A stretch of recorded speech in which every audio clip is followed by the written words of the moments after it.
Hello friends, YouTube के online class में आपका स्वागत है। हम पढ़ रहे थे महाराणा प्रताप के बारे में, जो कि हमने पिछली क्लास में महाराणा प्रताप के बारे में पढ़ा था और थोड़ा बहुत महाराणा प्रताप के बारे में रह भी गया था। महाराणा प्रताप के बारे में पढ़ने से पहले हम जितना भी हमने पहले पढ़ा है उसका थोड़ा सा हम रिवीजन कर लेते हैं, ताकि हम जब महाराणा प्रताप पढ़े तो हम जैसे जैसे जो शासक पढ़ते जाएं तो हम वो भूले ना। इसलिए आज हम थोड़ा सा रिवीजन कर लेते हैं। उसके बाद जो महाराणा प्रताप के बारे में जितना बचा है हम उसके बारे में पढ़ेंगे, ठीक है। तो हमने पढ़ा था कि जो मेवाड़ में गुहिल वंशों ने जो शासन किया, वो जो राम थे उनके पुत्र कुश थे, उनके वंशज माने जाते हैं। हमने पढ़ा था कि शीलादित्य वल्लभी नगर में शासन करते हैं। उनसे एक पुत्र होता है जो कि गुफा में लालन पालन पोषण होने के कारण उनका नाम गुहादित्य पड़ता है, जो कि गुहिल वंश की नींव रखते हैं, ठीक है। गुहिल वंश की संस्थापक माने जाते हैं गुहादित्य, जिन्होंने 566 ईस्वी में गुहिल वंश की नींव रखी, ठीक है। इसके बाद हम पढ़ते हैं कि उन्होंने भीलों के कुछ कर माफ कर दिए थे। उसके बाद कर माफ कर दिए थे, उनसे कर नहीं लिया जाता था, क्योंकि भीलों ने गुहादित्य की बहुत मदद की थी, है ना, मेवाड़ में अपना राज्य स्थापित करने में। तो उन्होंने जो भीलों के जो कर लिए जाते थे वो उन्होंने माफ कर दिए थे, ऐसा हमने पढ़ा था ना। उसके बाद हमने पढ़ा था महेंद्र सेकंड के बारे में। महेंद्र सेकंड जब शासन करते हैं तो वो भीलों से कर लेने लग जाते हैं, भीलों के ऊपर अत्याचार करते हैं। उनके जब भील अत्याचार सहते हैं तो वो महेंद्र द्वितीय को मार देते हैं, और उनका पुत्र जो बप्पा रावल था, कालभोज था, वो वहां से भाग जाता है, हरित ऋषि के पास रहने लगता है, उनकी गायें चराने लगता है। बाद में उनका जो शासनकाल रहता है वो 734 से 754 ईस्वी तक रहता है। 754 में उनकी मृत्यु हो जाती है बप्पा रावल की, है ना। बप्पा रावल जो उपाधि दी गई है वो हरित ऋषि ने दी है। ये कोई नाम नहीं है, ये इनको उपाधि दी गई है, इसको कालभोज को, कि बप्पा रावल भी इनको कहा जाता है। जब इनको बप्पा रावल की उपाधि दी जाती है हरित ऋषि के द्वारा, तो इनको बप्पा रावल कहा जाने लगता है। वैसे इनका नाम क्या है? कालभोज है। इन्होंने ही एकलिंग मंदिर का निर्माण कराया था। मैंने एक कहानी भी सुनाई थी कि एकलिंग मंदिर का निर्माण कैसे हुआ। एक गाय की कहानी मैंने सुनाई थी। हम आज पूरा डिटेल नहीं पढ़ेंगे, हम थोड़ा थोड़ा उनका रिवाइज करेंगे, ठीक है। इसके बाद राजा अल्लट आते हैं। राजा अल्लट सबसे पहले आलू रावल की उपाधि धारण करते हैं, सबसे पहले शासक होते हैं मेवाड़ के जो आलू रावल की उपाधि धारण करते हैं, और नौकरशाही का गठन करते हैं। सबसे पहले नौकरशाही मेवाड़ में कौन लेके आया? तो राजा अल्लट लेके आए थे। इसके बाद शेम सिंह हमने पढ़ा था। शेम सिंह ने जो उपाधि धारण की थी, सबसे पहले जो शासक थे शेम सिंह, उन्होंने रावल की उपाधि धारण की थी।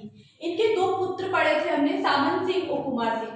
शेम सिंह के बाद उत्तराधिकारी सामंत सिंह बनता है। इनके टाइम पे आक्रमण होता है और परमाणु का जो राज्य स्थापित कर लेते हैं। इनसे चित्तौड़गढ़ दुर्ग छीन लिया जाता है, किससे? सामंत सिंह से, है ना। लेकिन ये चीज किसको पसंद नहीं आती है? ये कुमार सिंह को पसंद नहीं आती है। कुमार सिंह उन पे वापस युद्ध करता है उनसे, और उनको हरा के चित्तौड़गढ़ दुर्ग वापस छीन लेता है। कुमार सिंह के बाद हमने रावल जयद्रथ सिंह के बारे में पढ़ा था, जो शासक रहे हैं 1213 ईस्वी से लेके 1253 ईस्वी तक शासक रहे हैं, है ना। इसके बाद हमने रावल रतन सिंह के बारे में पढ़ा था। रतन सिंह के बारे में हमने डिटेल से पढ़ा था। अलाउद्दीन खिलजी के बारे में पढ़ा था। जो चित्तौड़गढ़ का दुर्ग था, वहां पे जो हमने पहला साका वहां पे पढ़ा था। पहले अलाउद्दीन खिलजी के टाइम पे जो कत्लेआम जारी हुआ था वो हमने पढ़ा था। हमने पूरा डिटेल से पढ़ा था रावल रतन सिंह ने। अगर आपने नहीं पढ़ा है तो प्लीज पिछली वीडियो जाके देखिए, आपको बहुत अच्छे से डिटेल में समझ में आएगा उसमें, ठीक है। आज हम पूरा डिटेल में डिस्कस नहीं करेंगे, हम केवल इसलिए हम रिवीजन कर रहे हैं ताकि हम पिछली क्लासों में बहुत सारे शासकों पढ़ चुके हैं। हो सकता है हमारे दिमाग में से कोई शासक निकल गया हो, हमें याद ना हो, तो आज हम वो रिकॉल कर लेते हैं, ठीक है। तो इसके बाद रावल रतन सिंह 1301 ईस्वी से लेके 1303 ईस्वी तक शासक रहे थे। 1303 में अलाउद्दीन खिलजी ने पद्मावती को पाने के लिए जो आक्रमण किया था वो 1303 में किया था, ठीक है। इसके बाद जो राणा हमीर सिसोदिया के बारे में हमने पढ़ा था। हमें जो सिसोदिया थे उन्होंने सिसोदिया वंश की नींव रखी थी, जो सिसोदिया वंश के संस्थापक माने जाते हैं। ठीक है, इनका जो कार्यकाल रहा था 1326 से 1364 तक रहा था। और सबसे पहले इन्होंने राणा, और या राणा कह दो या महाराणा कह दो, उनकी उपाधि इन्होंने धारण की थी सबसे पहले, है ना। अब इनके बाद जितने भी शासक होंगे वो अपने नाम के आगे क्या लगाएंगे, महाराणा लगाएंगे। ये एक उपाधि होती है जो अपने नाम के आगे लगाई जाती है। जैसे कि हमने यहाँ पे पढ़ा था रावल की उपाधि इन्होंने धारण की थी, किसने, शेम सिंह ने। तो शेम सिंह के बाद जितने भी शासक बने होंगे ना, उन्होंने सबने अपने नाम के आगे क्या लगाया होगा, रावल लगाया होगा। जब तक कोई शासक कोई उपाधि धारण नहीं कर लेता तब तक जो पिछला शासक रहता है ना, उसी की उपाधि लगाई जाती है। जैसे शेम सिंह ने रावल की उपाधि धारण की थी, तो इस शेम सिंह के बाद जितने भी शासक बने उन्होंने सबने अपने नाम के आगे क्या लगाया, रावल लगाया। लेकिन जब अब हमीर सिसोदिया ने कौन सी उपाधि धारण की है, महाराणा की उपाधि धारण की है। तो हमीर सिसोदिया के बाद जितने भी शासक बनेंगे वो क्या लगाएंगे अपने नाम के आगे, महाराणा लगाएंगे। ठीक है, राणा या फिर महाराणा लगाएंगे। इसके बाद हमीर सिसोदिया के बाद राणा क्षेत्र सिंह शासन करते हैं मेवाड़ में। क्षेत्र सिंह कुछ ज्यादा टाइम तक नहीं रहते, वो 1364 से 1382 ईस्वी तक अपना शासन करते हैं। इसके बाद इनका पुत्र जो राणा लाखा है वो शासन करता है, कब से, 1382 ईस्वी से 1421 ईस्वी तक। हमने राणा लाखा के 3 पुत्रों के बारे में पढ़ा था। 2 पुत्र तो पहले से ही थे, चूड़ा सिसोदिया और राघव देव, ये पहले से ही थे। आपको पता था कि हंसाबाई का रिश्ता आता है चूड़ा सिसोदिया के लिए, लेकिन विवाह किससे होता है, लाखा से होता है। तो वो क्या बन जाती हैं, इनकी माँ बन जाती हैं। इन्हीं जो हंसाबाई है उन्हीं से मोकल का जन्म होता है, जो कि राणा लाखा के तीसरे पुत्र कहलाते हैं, है ना। और मोकल ही आगे चल के शासक बनता है मेवाड़ का, क्योंकि उन्होंने वादा किया था चूड़ा सिसोदिया ने, किससे, हंसाबाई के भाई से, है ना। इसके बाद मोकल शासक बनता है, राणा लाखा के बाद मोकल शासक बनता है। शासक बनता है 1421 ईस्वी से लेके 1433 ईस्वी तक। ठीक है, राणा कुंभा, मोकल के बाद राणा कुंभा, जो कि इनके पुत्र थे राणा कुंभा मोकल के, इनका कार्यकाल रहता है 1433 ईस्वी 1468 ईस्वी तक। ठीक है, राणा कुंभा के 2 पुत्र होते हैं, एक उदा होता है और एक होता है रायमल। हमने उदा के बारे में पढ़ा था कि लास्ट में जब राणा कुंभा का लास्ट टाइम आता है तो इनको एक बीमारी हो जाती है, इनको बेड़ियों से बांधकर कुंभलगढ़ रूप में रखा जाता है, और इनकी लास्ट टाइम पर मृत्यु कौन कर देता है, उदा कर देता है। ठीक है, इनको मारा जाता है, ये अपने आप मरते नहीं है, इनको मारा जाता है। और कौन मारता है, इनका बड़ा पुत्र उदा मारता है। ठीक है, इसके बाद थोड़े टाइम के लिए उदा शासक रहता है, लेकिन वहां की प्रजा इनको टिकने नहीं देती है, क्योंकि ये अपने पिता की हत्या कर देते हैं ना, तो इसलिए वहां की प्रजा इनको टिकने नहीं देती है और इनको गांव से भगा देती है। फिर बाद में इनकी मृत्यु होती है बिजली गिरने से। ठीक है, इसके बाद रायमल शासक बनते हैं। रायमल के 4 पुत्र थे, 4 पुत्र थे और 1 पुत्री थी। ठीक है, पृथ्वीराज, जयसिंह, जयदेव, सांगा, ये किसके पुत्र थे, रायमल के। मैंने बताया था कि पंडित इनकी भविष्यवाणी करता है ना, इन चारों पुत्रों की। इनको जयसिंह को बोलता है ये शराबी रहेंगे, जयदेव को बोलता है ये जल्दी मर जाएंगे, कम उम्र में इनकी मौत हो जाएगी, और सांगा के लिए मेवाड़ का राज्य शासन बताता है कि तुम आने वाले टाइम में मेवाड़ के राजा बनोगे। तो इसी चक्कर में बड़ा भाई और सांगा लड़ पड़ते हैं। पृथ्वीराज पत्थर की उठा के मारता है सांगा के, उनकी एक आंख फूट जाती है। सांगा भाग कर जंगलों में चले जाते हैं, कहाँ, अजमेर चले जाते हैं, है ना, बताया था। इनकी एक बहन थी आनंदी के जो पति थे उन्होंने किसकी मृत्यु की थी, पृथ्वीराज की। इनको जहर दे दिया था खाने में, जब ये समझाने गए थे ना, जब जहर दे दिया था, मैंने पढ़ाया था ना। इसके बाद शासन करते हैं सांगा, क्योंकि पंडित ने क्या भविष्यवाणी की थी, आने वाले टाइम में मेवाड़ का शासक कौन होगा, चारों भाई में से सांगा, तो सांगा बनेंगे अब। ठीक है, पृथ्वीराज भी बनते हैं थोड़े टाइम के लिए, फिर इनकी मृत्यु हो जाती है। आनंदी जो बाई थी, इनकी बहन थी, उनके पति इनकी मृत्यु कर देते हैं खाने में जहर मिला के। उसके बाद सांगा संभालता है मेवाड़। 1509 से 1528 ईस्वी तक सांगा का साम्राज्य रहता है। इनके 4 पुत्र थे, इनके दो पत्नी थी, एक पत्नी के पुत्र ये दोनों हैं और दूसरी पत्नी के पुत्र ये दोनों हैं। कौन? भोजराज और रतन सिंह। और पहली पत्नी के पुत्र है विक्रमादित्य उदय सिंह। भोजराज की तो मृत्यु हो जाती है पहले, है ना, पहली मृत्यु हो जाती है तो मर ही जाते हैं। इसके बाद रतन सिंह शासन करते हैं, लेकिन जो हंसाबाई थी, रतन सिंह शासन करते हैं, रतन सिंह शासन करते हैं, जो इनके जो माँ थी उनके भाई क्या कर देते हैं, इनकी मृत्यु कर देते हैं। कौन? सुजन सिंह, जो बूंदी के शासक थे, है ना। कर्मावती के जो भाई थे, बूंदी के शासक थे सुजन सिंह हाडा, वो क्या कर देते हैं, कुछ शिकार के लिए जंगल में ले जाते हैं और वहां पे इनकी मृत्यु कर देते हैं। उसके बाद शासक कौन बनता है? विक्रमादित्य बनते हैं। लेकिन विक्रमादित्य को दासी पुत्र जो बलवीर था वो मार देता है। तभी पन्नाधाय का एक केस होता है। पन्नाधाय किसको ले जाती है? कुंभलगढ़ दुर्ग में उदय सिंह को ले जाती है। उनकी उदय सिंह की जगह पे किसको लेटा देती है? अपने पुत्र चंदन को सुला देती है ना। इसके बाद उदय सिंह शासन बनते हैं विक्रमादित्य के बाद, और उदय सिंह के टाइम पे अकबर का एक युद्ध होता है। अकबर का युद्ध होने के बाद जो मुगलों का शासन हो जाता है वो चित्तौड़गढ़ दुर्ग पे हो जाता है। चित्तौड़गढ़ दुर्ग को घेर लेते हैं, है ना। उसके बाद इनकी भी मृत्यु हो जाती है, गोकुंदा में जाके इनकी मृत्यु हो जाती है 1572 में। इसके बाद ये जगमल को अपना उत्तराधिकारी बनाना चाहते थे, लेकिन उत्तराधिकारी कौन बन जाता है? महाराणा प्रताप बन जाते हैं। और महाराणा प्रताप के हमने पढ़ा था, महाराणा प्रताप के बारे में हमने पढ़ लिया था लास्ट में, कुछ थोड़ा बहुत रह गया था जो कि वो आज हम पढ़ेंगे। हमने महाराणा प्रताप का जन्म के बारे में पढ़ लिया था कि जन्म इनका कब हुआ था? 9 मई 1540 में इनका जन्म हुआ था। मृत्यु हो गई थी कि 19 जनवरी 1597 ईस्वी में। ठीक है। इनका राज्याभिषेक 1572 में हुआ था। इनका राज्याभिषेक 2 बार हुआ था। ठीक है। पहला गोकुंदा में हुआ था, जहां पे इनके पिताजी की मृत्यु हुई थी उदय सिंह की, वहां पे हुआ था। और दूसरा जो विधिवत जो इनका राज्याभिषेक हुआ था वो कुंभलगढ़ दुर्ग में हुआ था। ठीक है। 2 राज्याभिषेक हुए थे इनके। महाराणा प्रताप की जो पत्नी थी उसका नाम अजमदे था। ठीक है। माता थी इनकी जयवंताबाई। किसकी? प्रताप की माता का नाम क्या था? महाराणा प्रताप की माता का नाम था जयवंताबाई। और जो इनके पुत्र थे उनका नाम था अमर सिंह।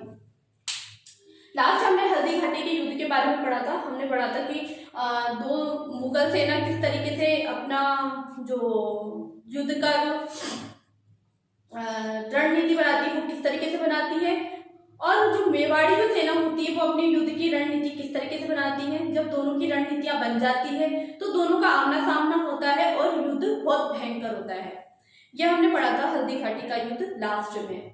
ठीक है। हमने पढ़ा था कि जब हल्दी घाटी का युद्ध हो रहा था तो महाराणा प्रताप मूर्छित हो जाते हैं। जब वो मानसिंह को मारने के लिए जाते हैं तो उनके जो मानसिंह जिस हाथी पे बैठे हुए थे उस हाथी की सूंड में कुछ खंजर छुपे हुए थे, और उस खंजर की वजह से क्या होता है, महाराणा प्रताप का जो चेतक घोड़ा होता है उसके पैर घायल हो जाते हैं उस खंजर से, वो गिर पड़ता है जमीन पे। कौन? चेतक। और महाराणा प्रताप भी क्या हो जाते हैं? मूर्छित हो जाते हैं। लेकिन मेवाड़ी जो सेना होती है बड़ी चालाकी से उनको वहां से निकालती है और भेज देती है। महाराणा प्रताप को थोड़ी दूर पे जाते हैं कि नाला पड़ता है बहुत बड़ा, वहां नाले के पास इनकी चेतक की समाधि बनी हुई है, क्योंकि वहां नाले को पार तो ये करा देते हैं महाराणा प्रताप को, लेकिन चेतक खुद मर जाते हैं।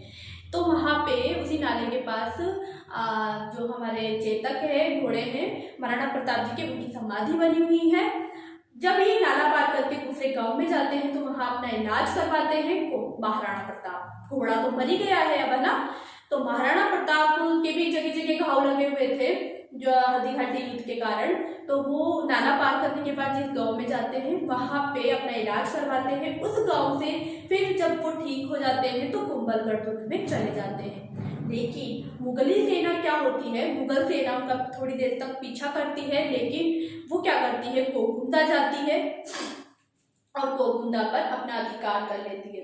वहीं से ही वो बार बार में आक्रमण करती है कुंभलगढ़ पर, लेकिन बार बार वो असफल हो जाती है। आज हम उन्हीं जो बाद में जो और भी अकबर के थ्रू, अकबर के जरिए जो युद्ध कराए गए, जो युद्ध हुए, जो आक्रमण हुए, किस किस लोगों को उन्होंने अकबर ने भेजा था युद्ध में, कौन कौन से युद्ध थे, वो सभी आज हम डिटेल में पढ़ेंगे। महाराणा प्रताप की मृत्यु कैसे हुई थी, कहाँ उनकी छतरी बनी हुई है, और अभी अब वर्तमान में शायद उनकी छतरी किसी पुल के कारण, टूटने के कारण वो छतरी उसमें डूब भी गई है। तो हम वो सभी डिटेल में अभी पढ़ेंगे कि महाराणा प्रताप ने किस किस तरीके से युद्ध करे थे, कौन कौन से करे थे, कौन कौन सी लड़ाई लड़ी थी हल्दी घाटी के युद्ध के बाद। तो वो सब हम डिटेल में पढ़ेंगे। हल्दी घाटी के बाद जो अकबर के द्वारा अकबर की ओर से जो महाराणा प्रताप के विरुद्ध जो सैनिक अभियान भेजे गए थे, सबसे पहले भेजा गया था जिससे हल्दी घाटी का युद्ध हुआ था, वो सैनिक अभियान भेजा गया था 1576 में। ठीक है, 1576 में भेजा गया था। किसके नेतृत्व में भेजा गया था? मान सिंह के नेतृत्व में। सेनापति कौन था? मान सिंह था, है ना, मिर्जा राजा मान सिंह। कौन था सेनापति? मिर्जा राजा मान सिंह। और एक कौन था? असफ खां। ये पीछे सैनिकों का नेतृत्व कर रहे थे और मान सिंह हाथी पे बैठ के आगे सैनिकों का नेतृत्व कर रहे थे। ठीक है, जो पहला सैनिक अभियान था ये असफल रहा, क्योंकि ये जो महाराणा प्रताप को बंदी नहीं बना सके थे, तो ये हार गए थे वो मुगल। ठीक है, हल्दी घाटी का युद्ध हुआ था पहले सैनिक अभियान में। जो दूसरा सैनिक अभियान भेजा गया वो 3 लोगों के नेतृत्व में भेजा गया। 3 लोगों को भेजा गया था इसमें। किस किस को? मान सिंह को भेजा गया दोबारा, भगवंत दास को भेजा गया, कुतुबुद्दीन खां को भेजा गया। देखो, जब सैनिक ये समझ लीजिए ये मेवाड़ है। ठीक है, ये मेवाड़ है। सबसे पहले तो मुगल जो सेना थी उन्होंने किसको घेर लिया था? चित्तौड़ को घेर लिया था, चित्तौड़गढ़ को, है ना। चित्तौड़गढ़ पे अधिकार हो गया था सबसे पहले तो। फिर जब हल्दी घाटी का युद्ध हुआ तो इन्होंने क्या घेर लिया? गोगुंदा घेर लिया। गोगुंदा क्या घेर लिया था? गोगुंदा घेर लिया था, है ना।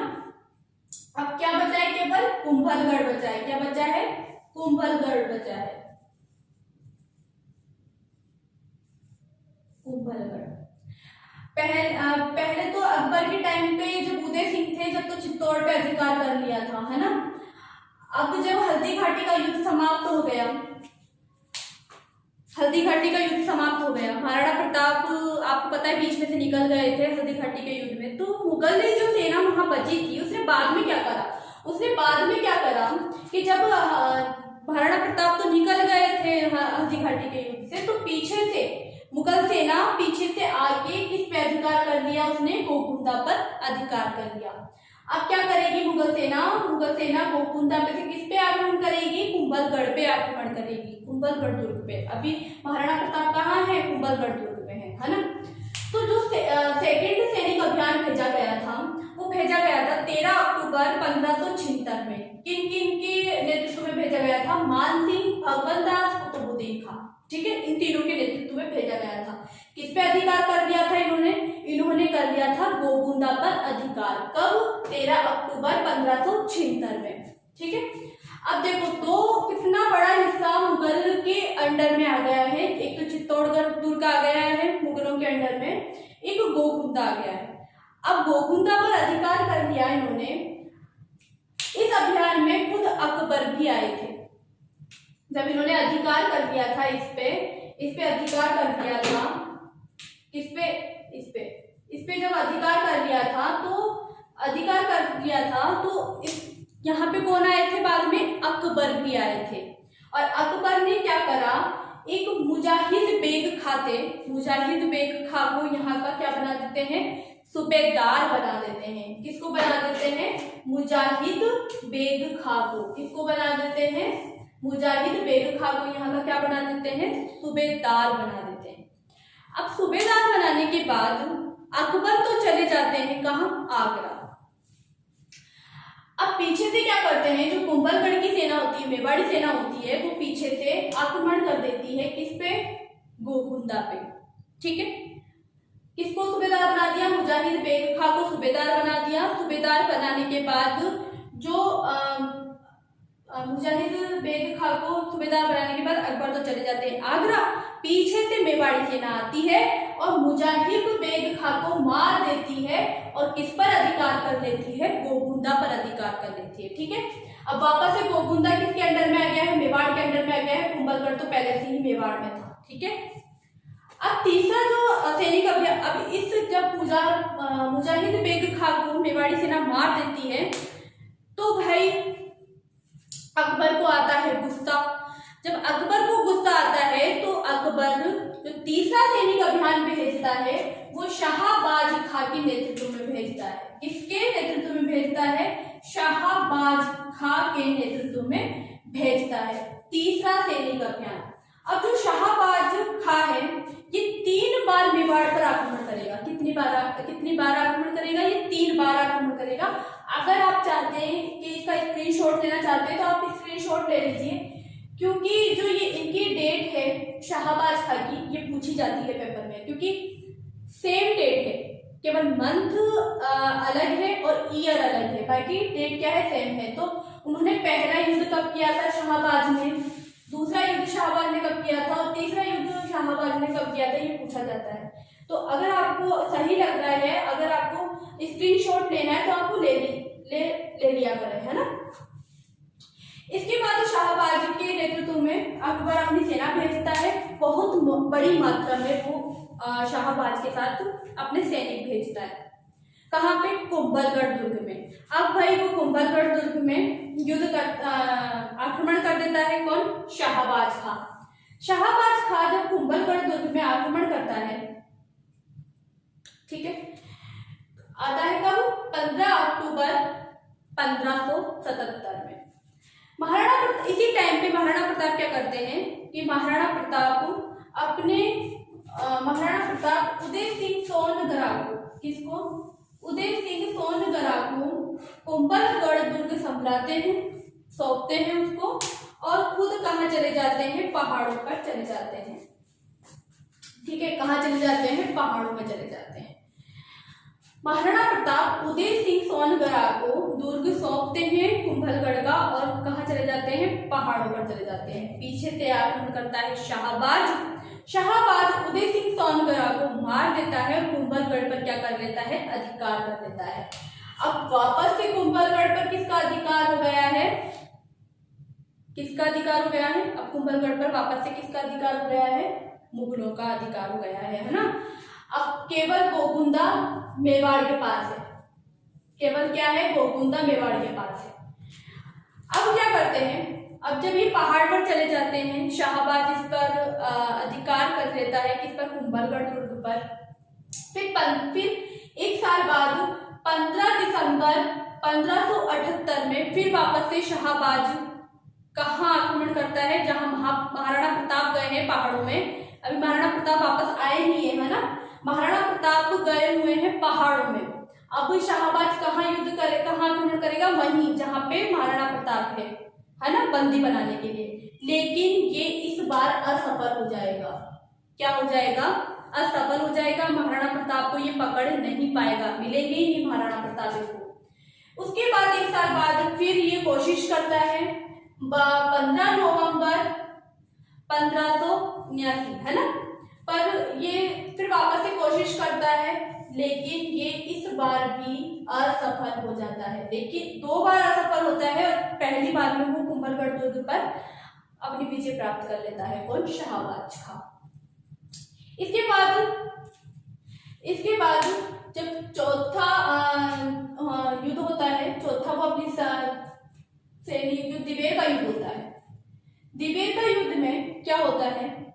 दिवेर का युद्ध इसलिए हुआ कि जो भी मेवाड़ में जितनी भी क्षेत्र, मेवाड़ का जितना भी क्षेत्र मुगलों ने घेर रखा था उसे मुगलों से आजाद करवाना था, वही लक्ष्य था किसका? दिवेर युद्ध का।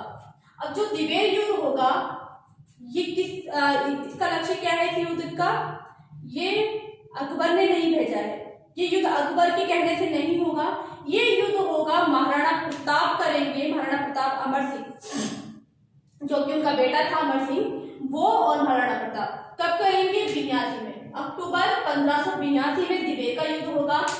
दिवेर का युद्ध होगा थाने पे, जैसे अपने यहाँ जगह जगह पुलिस चौकियां होती है, वहां पे उस टाइम पे जगह जगह मुगलों के थाने थे, ठीक है, चौकियां थी। अब जो ये दिवेर का युद्ध होगा ये कहाँ होगा? ये थाने पर होगा, दिवेर के शाही थाने पर, जहां पर सम्राट अकबर के काका है सुल्तान खान, वो कौन है? मुख्तार है वहां पे, ठीक है। वहां पे थाने पे कौन है? जो अधिकारी है वो कौन है? सुल्तान खान है। अब सुल्तान खान को कौन मार देगा? महाराणा प्रताप मार देंगे और दिवेर की जीत हो जाएगी। दिवेर की जीत ये माना जाता, सॉरी, अमर सिंह ये पूरे मतलब दिवेर को लूटते हुए जाएंगे और पूरी सेना को ऐसा मारते हुए जाएंगे, और ये फाइनली अमर सिंह फाइनली दिवेर के युद्ध में अपनी विजय प्राप्त करेंगे। और विजय प्राप्त जो होती है ये विजयदशमी के दिन होती है, इसलिए महाराणा प्रताप इस दिन को शुभ मानते हैं। और उस दिन दिवेर के युद्ध के दिन ही दिवेर का जो युद्ध इन्होंने जीत लिया, इसमें महाराणा प्रताप ने दिवेर का युद्ध जीतने के बाद इन्होंने जो अपना निवास स्थान बनाया वो कहाँ पे बनाया? चावड़ में बनाया। लेकिन चावड़ को अपनी राजधानी इन्होंने 1585 में बनाया था। कब बनाया था? 1585 में। देखो 82 में युद्ध हो रहा है दिवेर का, है ना? 82 में क्या हो रहा है? दिवेर का युद्ध हो रहा है। किसको मारेंगे? सुल्तान खान को मारेंगे। कौन मारेंगे? अमर सिंह मारेंगे। अमर सिंह के नेतृत्व में ही हुआ है ये दिवेर का युद्ध। अमर सिंह ही जाएंगे इस युद्ध में, और पूरे जो इनके जो मुगलों की जो थाना है, पूरा छावनी है, उसको लूटते हुए जाएंगे। कौन? अमर सिंह। और अमर सिंह विजय भी पाएंगे। किसको मार के रहेंगे? सुल्तान खान को, ठीक है। दिवेर का युद्ध जीत लेते हैं। दिवेर के युद्ध जीतने की खुशी में वो अपना निवास स्थान कहाँ बनाते हैं? अपना निवास स्थान बनाते हैं चावड़ को, ठीक है। इसके बाद जो लास्ट अकबर द्वारा जो लास्ट सैन्य अभियान भेजा जाता है वो भेजा जाता है आमेर के जो राजा है भारमल, उनके छोटे पुत्र जगन्नाथ कछवाहा, जिसने कछवाहा वंश की नींव रखी थी, है ना, उसे भेजा जाता है। कब? 15 दिसंबर 1584 में। कब भेजा जाता है? 15 दिसंबर 1584 में। लेकिन ये भी महाराणा प्रताप को पकड़ने में असफल रहता है। महाराणा प्रताप नहीं पकड़ाए में आते हैं। ये लास्ट अभियान रहता है सैन्य अभियान किसका? अकबर का। इसके बाद 1585 में चावड़ को अपनी राजधानी बनाते हैं। कौन? प्रताप अपनी राजधानी बनाते हैं। 28 साल तक चावड़ मेवाड़ की राजधानी रहती है, और अंतिम उनका 1597 में, 19 जनवरी 1597 में उनकी मृत्यु हो जाती है। कहाँ पे? चावड़ से कुछ दूरी पर एक गांव है बांडोली गांव। कौन सा गांव है? बांडोली गांव है। बांडोली गांव पे उनका अंतिम संस्कार होता है, और वहीं पर ही उनकी छतरी बनाई जाती है। और उनकी छतरी 8 खंभों की है। कितने खंभों की है? 8 खंभों की है, ठीक है। किसकी छतरी? महाराणा प्रताप की। मृत्यु कहाँ होती है? बांडोली में होती है, ठीक है। और चावड़ में ही जो महल बने हुए हैं ये महाराणा प्रताप के महल कहे जाते हैं, जो कि महाराणा प्रताप ने बनवाए थे। कहाँ पे बनवाए थे? चावड़ में बनवाए थे, ठीक है। आज के लिए हम इतना पढ़ेंगे। आज हमारा महाराणा प्रताप जो है वो कंप्लीट हो गया है, और इसके आगे हम महाराणा अमर सिंह के बारे में पढ़ेंगे, जो कि महाराणा प्रताप के पुत्र थे। लास्ट जो महाराणा प्रताप के उत्तराधिकारी बनेंगे वो कौन बनेगा? महाराणा अमर सिंह बनेंगे। आज के लिए इतना ही काफी है। अगर हमारी क्लास आपको पसंद आ रही है तो प्लीज सब्सक्राइब कीजिए, लाइक कीजिए, शेयर कीजिए। नमस्ते।